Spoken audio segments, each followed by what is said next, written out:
Le Havre, fin février, quai de l'Europe. Des tonnes et des tonnes de marchandises sont chargées et déchargées de ce porte-containers en provenance des Antilles. Arrivé la veille, il repartira le jour même. La flotte marchande française, ce sont 372 bateaux qui transitent dans les ports du monde entier. À bord, près de 7000 officiers au pont et à la machine. À terre, près de 1500 élèves qui apprennent le métier du long cours. Ces jeunes, qui visitent aujourd'hui ce gros porte-containers, en seront demain aux commandes. Étudiants de l'école de la marine marchande du Havre, ils seront officiers, responsables des escales, de la navigation, de la machine.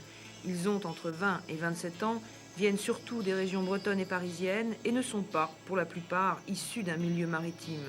Ils ont simplement décidé un jour de ne plus être terriens.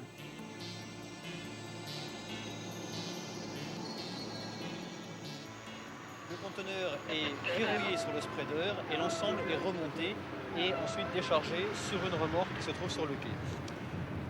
La manœuvre de chargement que vous voyez là-bas est exactement l'inverse. Le conteneur va être présenté au-dessus d'une cellule, disposé devant les glissières et déposé dans la cale. Et vous en superposez combien dans une cale? Alors on peut en superposer jusqu'à 8, mais ça dépend des cales. À certains endroits, on ne peut pas mettre 8 hauteurs de conteneurs. Et le bateau a comme tête de ligne le Havre. Après le Havre, on va au Verdon. Après le Verdon, on traverse l'Atlantique sur Pointe-à-Pitre, puis Fort-de-France et retour au Havre. Le voyage complet dure 28 jours exactement. Tous les 28 jours, on est au Havre. Dans notre école, on est appelés tous à commander. On prépare un brevet qui nous forme pour être les futurs capitaines de bateau. Je pense que la responsabilité, si on ne veut pas en avoir, il faut changer de métier tout de suite. On a quand même la responsabilité d'une 24 à 25 personnes à bord. Donc on a toute l'anticollision à faire, notamment dans le Pas-de-Calais ou dans les eaux resserrées. Et donc il faut veiller sur leur vie. Et notre principal but, c'est d'éviter toutes les collisions et de mener le bateau à bon port. On part pour une durée plus ou moins longue, moyennant quoi en échange on a des congés qui sont de plus longue durée que celles des gens à terre. Et on rentre moins dans le système métro, boulot, dodo. Je crois que c'est un peu grisant d'être à quelques trentaines de mètres en dessus de l'eau et en haut d'une passerelle avec 200 mètres de coque devant soi. On a l'impression d'être très puissant, je crois. Être responsable, se sentir puissant, redouter l'inconnu d'une côte étrangère, connaître la tempête ou la brume, le rêve et la réalité se mélangent étroitement lorsque ces jeunes évoquent le métier. Pourtant, la navigation a bien changé. Les bateaux d'aujourd'hui, très sophistiqués et très coûteux, se pensent en termes de rentabilité. Les escales, perte de temps et d'argent pour les armateurs, sont réduites au minimum. La crise mondiale diminue les possibilités d'embarquement. Et pourtant, on se presse au portillon des écoles. Car malgré la crise, la profession attire toujours autant, preuve que les vieux mythes du voyage et de la liberté marchent encore. L'expérience que j'ai actuellement n'est pas très très grande. J'ai navigué 4 mois en tant qu'officier, donc j'ai eu la possibilité à chaque escale de descendre. Et 24 heures pour moi c'était largement suffisant pour voir un peu du pays, essayer de vivre un peu avec les gens, c'est ça qui est assez fascinant. Je crois que pouvoir se promener un peu en dehors de la civilisation qu'on vit tous les jours, c'est assez formidable, surtout quand on a entre 20, 22 ans, 24 ans. Personnellement, je ne voyage pas pour découvrir un pays. C'est pas la découverte du pays, la découverte de la population, c'est pas ma motivation première. Ma motivation première, c'est de voyager. Et le voyage, pour moi, c'est se déplacer. C'est-à-dire, par exemple, en prenant un rapport à un autre métier, les pilotes de ligne. Les pilotes de ligne non plus ne s'arrêtent pas et pourtant ils voyagent. Qu'est-ce que tu en attends de ces voyages ? D'abord, ce sera une satisfaction personnelle parce que c'est ce que j'attends et j'envisage de faire. Et aussi, c'est pour la découverte et un peu l'indépendance, mon indépendance.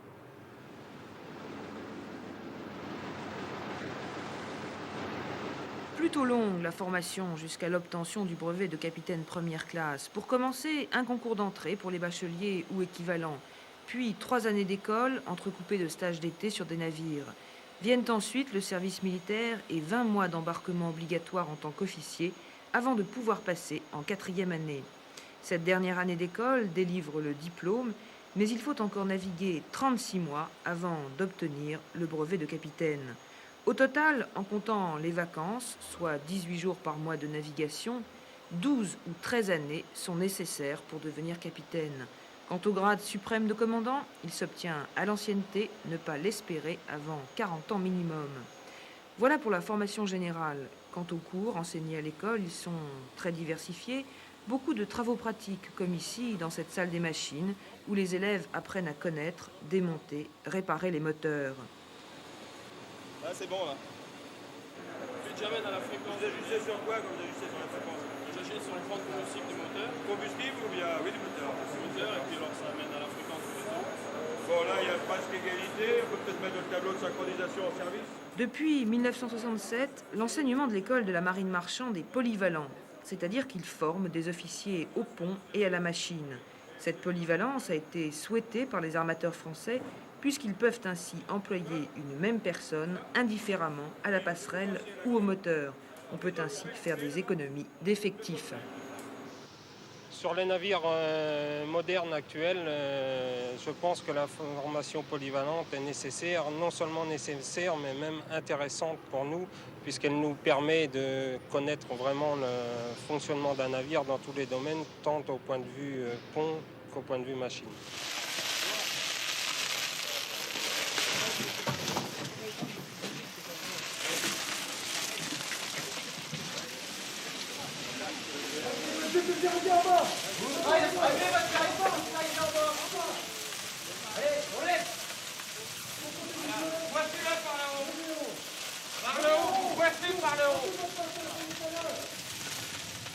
Sur un vieux bateau désaffecté, les élèves de 4e année font le stage du feu. Une semaine avec les pompiers du Havre pour apprendre à maîtriser un incendie de machine, à donner les premiers soins aux blessés.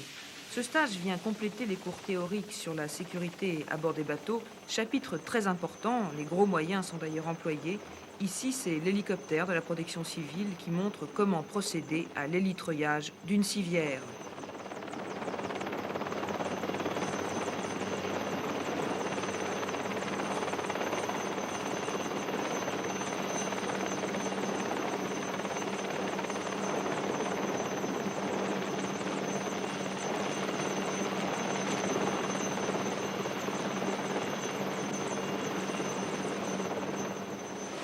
L'école du Havre est la plus ancienne des écoles de la marine marchande. C'est Colbert, en 1666, qui en décida la création. Dominant l'entrée du port, elle a été entièrement reconstruite il y a 20 ans. La plus ancienne donc, mais aussi la plus importante en nombre d'élèves, supérieure à celui des écoles de Nantes ou de Marseille. Ici, 500 étudiants, dont 16 filles, et c'est là peut-être la révolution la plus spectaculaire dans l'enseignement maritime qui reste très traditionnelle. Tradition du métier, avec ses conventions, ses hiérarchies, ses lourdeurs que les élèves ont parfois du mal à accepter. Les équipements de l'école sont aujourd'hui en partie dépassés. Hors caméra, les élèves regrettent également que certains professeurs ne se recyclent pas plus régulièrement. D'autre part, le corps enseignant ne vient pas de l'éducation nationale, mais de la marine marchande ou militaire. Il n'a donc aucune formation pédagogique. Enfin, depuis 10 ans, pour des raisons d'économie, un même professeur enseigne souvent 6 ou 8 matières différentes. Ainsi, de l'avis de tous, une réforme de cet enseignement serait la bienvenue. Bon, alors il faut bien caler sur la fréquence. Ensuite, vous étalonnez. Je suis rentré dans la marine marchande au début pour le pont. La machine, pour moi, était quelque chose de tout à fait nouveau. Et on s'aperçoit au fil des années d'études qu'on fait beaucoup plus de machines que de ponts. Et on a l'impression certaines fois qu'on est dépassé pour certaines techniques. Mais on a envie d'un peu plus d'enseignement pratique. On a de la chance d'avoir quelques TP, mais j'ai l'impression parfois que techniquement on est un peu dépassé pour beaucoup de choses. Je crois que nous avons un enseignement qui n'a rien à envier aux enseignements étrangers. Cette école, qui a maintenant un peu plus de 20 ans, a été équipée avec un matériel qui était très moderne dans sa construction. Ce matériel est obsolète en ce qui concerne les machines maintenant. étant donné que la vapeur est de moins en moins employée et qu'en plus les derniers navires à vapeur avaient évolué, avaient des puissances considérables qui n'ont rien à voir avec les installations qui sont dans cette école. J'aurais préféré, personnellement, j'aurais eu des responsabilités, j'aurais eu le choix pour cette école, j'aurais préféré la version laboratoire, qui ne peut pas vieillir, apprendre les principes à l'école, et ensuite le matériel, le connaître à bord. Avant le demi.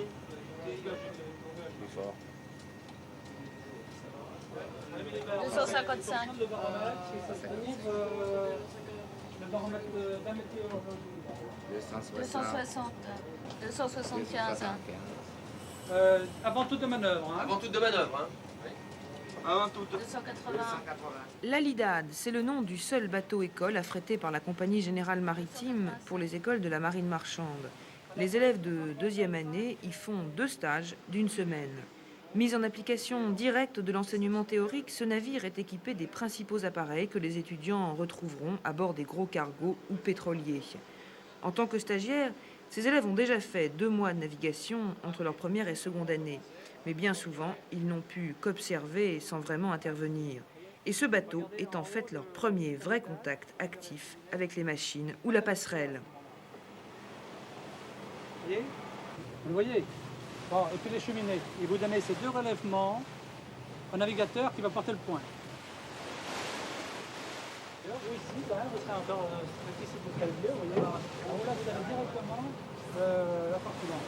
Quand vous l'avez stabilisé, vous avez fait le maximum de points. Vous pouvez appuyer sur le bouton, ça vaut le point. Vous voyez.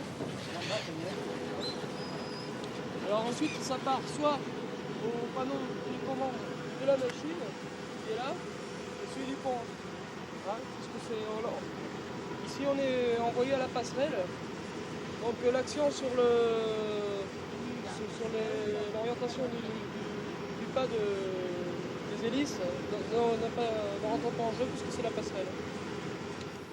Vous marquez la position du point de mouillage sur le carré de passerelle. Hein, par rapport à la bouée des ratelets, hein, dans le temps à telle distance des ratelets, de la bouée des ratelets. On change en fait environ toutes les heures, de façon à avoir à peu près, à toucher un peu à tout à bord, aussi bien au niveau radio-navigation que carte, météo, veilleur, enfin chef de quart. Enfin, on prend un peu de tous les postes à bord, de façon à pouvoir maîtriser entre guillemets, tous les postes qu'on aura à acquérir en tant qu'officier. Pour vous, c'est une formule d'enseignement qui vous paraît très utile. Ah oui, c'est un complément d'enseignement par rapport à l'enseignement théorique qu'on a en cours. Ça, c'est primordial. Enfin, si on n'avait pas ce bateau-école, je crois qu'on aurait un manque très net au niveau de notre enseignement. Malheureusement, ce bateau-école sera vraisemblablement désarmé à la fin de cette année. Pour des raisons financières, la CGM a en effet renoncé à en maintenir l'activité. Reste à espérer d'autres financements pour ce qui est incontestablement un succès auprès des élèves.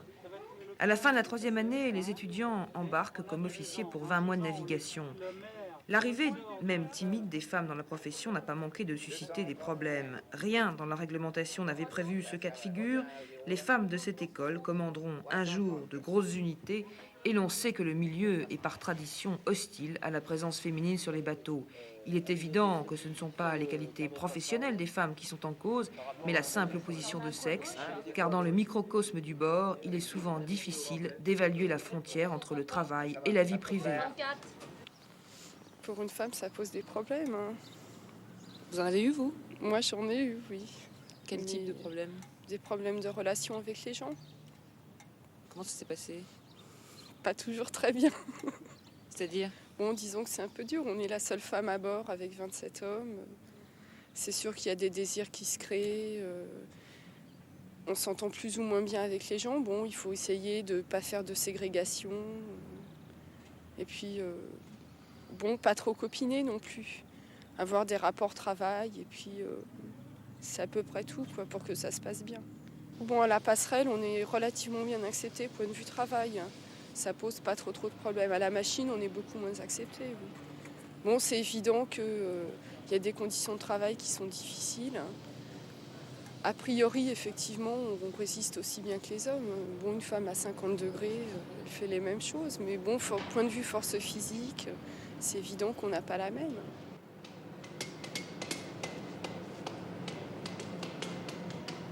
Et vous pensez que ça va évoluer?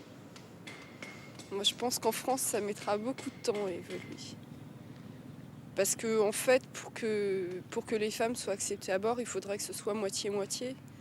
Bon, vous voyez le nombre de femmes qu'il y a à l'école. Moitié-moitié, on n'est pas près d'y être.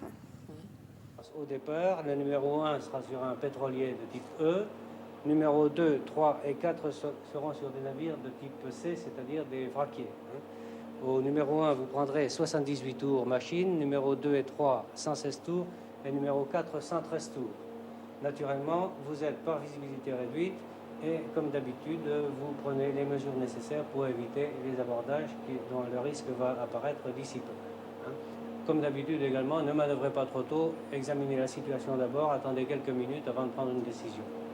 Je vous signale en plus que la distance que j'ai fixée pour un abordage, c'est de 3/10 de mille. Alors, si vous passez à moins ou à 3/10 de mille d'un bateau, là, vous n'existez plus. Vous avez une panne de machine immédiate. Le radar anti-collision NEC plus Ultra, des appareils très sophistiqués d'aide à la navigation, l'école en est équipée depuis 1 an. L'informatique a elle aussi fait son apparition pour le traitement des données.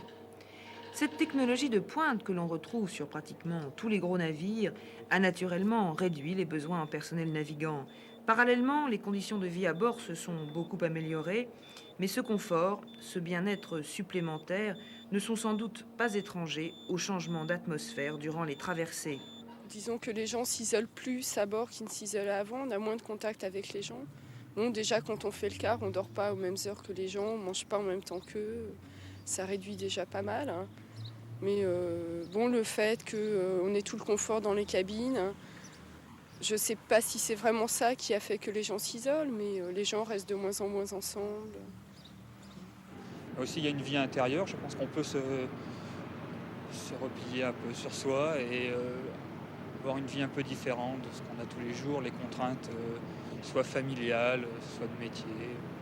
On peut vivre seul. C'est un métier qui est fait, je pense, pour les solitaires un peu au départ.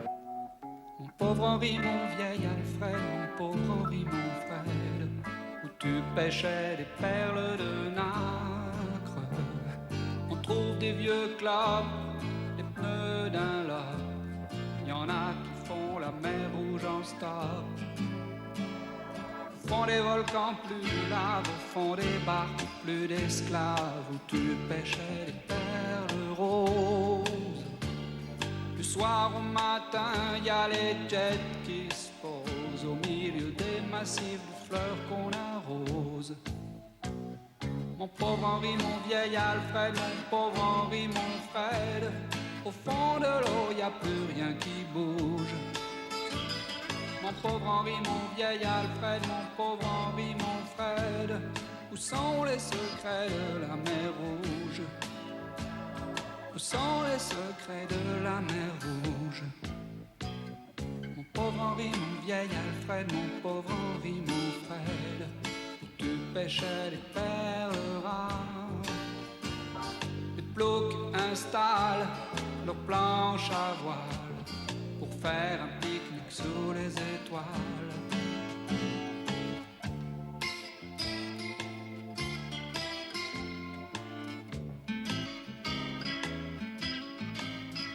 Je navigue au Chargeurs Réunis, je suis rentrée en 76, il y avait 40 bateaux, il n'y en a plus que 18. Donc il y a une réduction de personnel qui est quand même relativement grosse, même si on a mis d'autres systèmes en place tels que les départs en pré-retraite. Bon, ça ne suffit pas, il y a un avancement qui est minime sinon nul. Il n'y a qu'un commandant par navire, donc il faut attendre que les gens partent en retraite pour qu'on puisse les remplacer. Donc moi personnellement, commandant, pas avant 40, 45 ans ou 50 ans. Est-ce que vous garantissez l'embauche aux élèves qui sortent de votre école? Absolument pas. Nous espérons, nous souhaitons fortement qu'ils puissent trouver un emploi. Il fut un temps où le ministère des Transports, qui est notre ministère de tutelle, conscient de ce problème de l'emploi, avait pensé trouver un débouché avec la navigation sous pavillon étranger. En fait, ça n'est que marginal. Nous avons quelques élèves qui naviguent en particulier sous pavillon tunisien et malgache. C'est à peu près tout. On a du mal à aller naviguer à l'étranger. Dans les pays francophones de l'Afrique où le brevet est reconnu, on peut aller naviguer. Mais dans les autres pays, on a du mal puisque notre brevet n'est pas reconnu en tant que fonction polyvalente. Et il y a des bateaux français qui naviguent avec des équipages. Il y a des bateaux français qui naviguent à l'étranger avec un équipage étranger et en général un représentant de l'armateur, c'est tout. Et ça c'est de plus en plus. Je pense que oui. Bon, disons qu'en général, les compagnies essaient d'étouffer. Qu'est-ce que vous faites si certains de vos élèves ne trouvent pas d'embarquement? Nous essayons de les aider lorsqu'ils essaient de se recaser à terre. De plus en plus, les élèves sont conscients qu'il leur faudra envisager d'abandonner la marine marchande si les difficultés continuent et se reclasser dans l'industrie.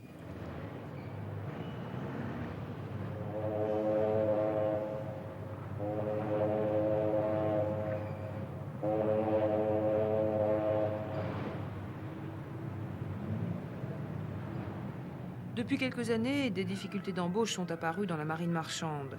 La chute de la construction navale, la réduction des effectifs, la baisse générale du trafic, la hausse du carburant et du fret mondial, la sévère concurrence des flottes étrangères, autant d'éléments qui tracent le schéma de la crise. En principe, les étudiants trouvent facilement un embarquement pour leur stage d'été. Mais les compagnies se refusent à garantir un poste sûr pour l'avenir. Il faut alors recommencer les démarches et certains se retrouvent au chômage. Autre problème, pour protéger la profession, on a interdit aux étrangers d'embarquer sous pavillon français et aux Français de naviguer à l'étranger. Une protection très utile à l'époque florissante, mais qui se révèle contraignante aujourd'hui, puisqu'elle diminue les possibilités d'embauche. Enfin, l'avancement, ou la marche vers le commandement, est d'autant plus long qu'il y a moins de personnes à remplacer. Dans les compagnies privées, il est plus rapide qu'à la CGM, compagnie nationale, qui reste pourtant le premier employeur. Les étudiants sont en principe fidèles à leur armement. Quant au salaire, il se situe aux environs de 12 à 13 000 francs par mois pour commencer. Autre débouché, également très convoité par les étudiants, pilote de port, un concours difficile obtenu après quelques années de navigation qui offre le double avantage d'être à terre et de naviguer. Car la vie de marin, très attirante dans un premier temps, effraie également par ses absences et sa solitude. Mais en même temps, ils sont très peu nombreux, ceux qui envisagent un jour de réapprendre la vie de terrien. On dit toujours que la mer est une école de formation pour les hommes, et je crois que c'est vrai. Ça forme énormément notre caractère parce qu'on doit vivre énormément de choses. On doit s'adapter pour vivre avec les gens, s'adapter pour vivre avec la mer. Et quand tu te promènes comme ça dans un port, qu'est-ce que tu ressens? L'envie d'embarquer. L'envie de ne pas attendre le mois de juin ou de juillet, mais de partir tout de suite. Parce que partir, passer les jetées du port du Havre, et puis partir pour aller ailleurs.